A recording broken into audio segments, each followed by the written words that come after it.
Hello guys, welcome to my YouTube channel. My name is Hypatia Olushi. On this channel I talk about faith, lifestyle and gospel movie review. If you're new to this channel, thanks for stopping by. Kindly subscribe to this channel, like this video, and if you're a subscriber, thanks for coming back.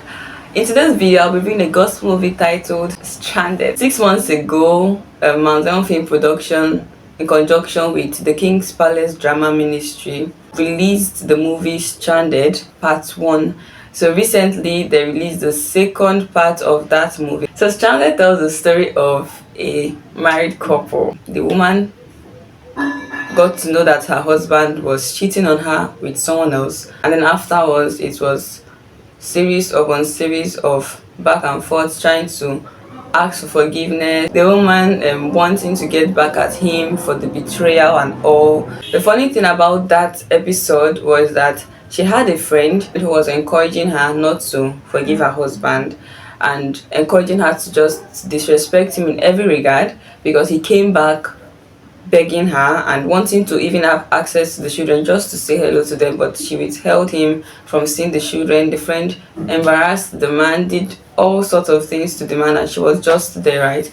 The pastor called, tried to speak with her, and I know there's some comments, a lot of comments about why does it have to be a whole back and forth of women having to forgive their husbands, or men always having to cheat and then going back to ask forgiveness and expect that the women would come back to them and all of that. So in the second part of the movie Stranded, this woman wanted to take vengeance on her husband for cheating on her, and she had a father who was hospitalized when all this was happening, and he had tried to speak with her, make her see from his point. She went on, didn't listen to her father at all.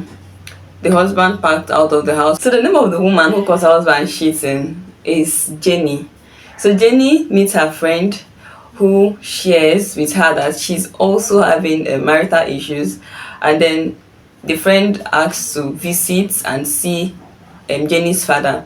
So when Jenny's friend comes to visit, she shares with Jenny and Jenny's father how that she discovered her husband had kept something very significant from her 2 years into the marriage, and when she discovered, she was so angry with the husband. On the other hand, Jenny's friend's husband was faced with his female boss who wanted to have an affair with him, and he had to resign from his workplace because he didn't want to have an affair with the woman and he wasn't comfortable with her advances. Jenny's friend was still not happy with her husband. He tried to plead for her forgiveness, tried to make amends, tried to do things to make her happy, but she wasn't having it.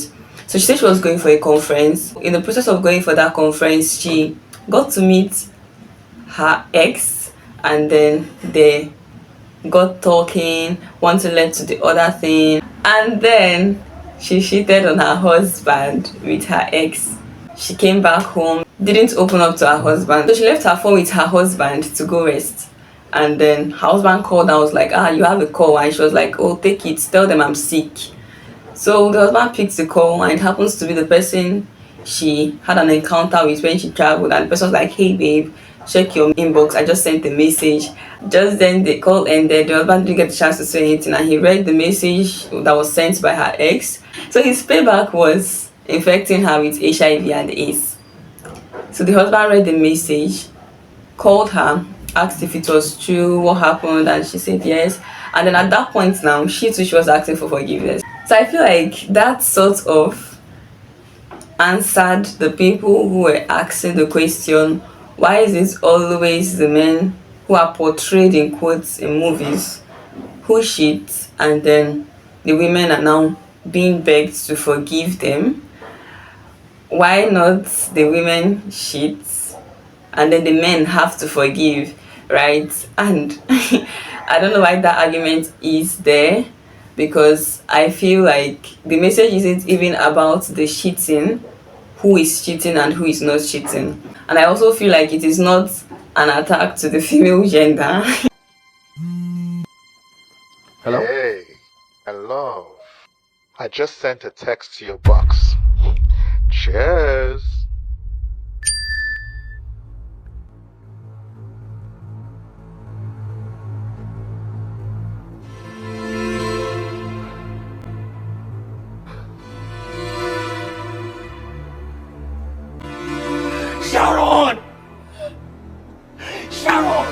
crazy? Why are you shouting like a mad dog? Sharon, I'm worse than a mad dog. Look at this. You read this. What? You read this. Sharon, tell me it's not true. Tell me it's not true.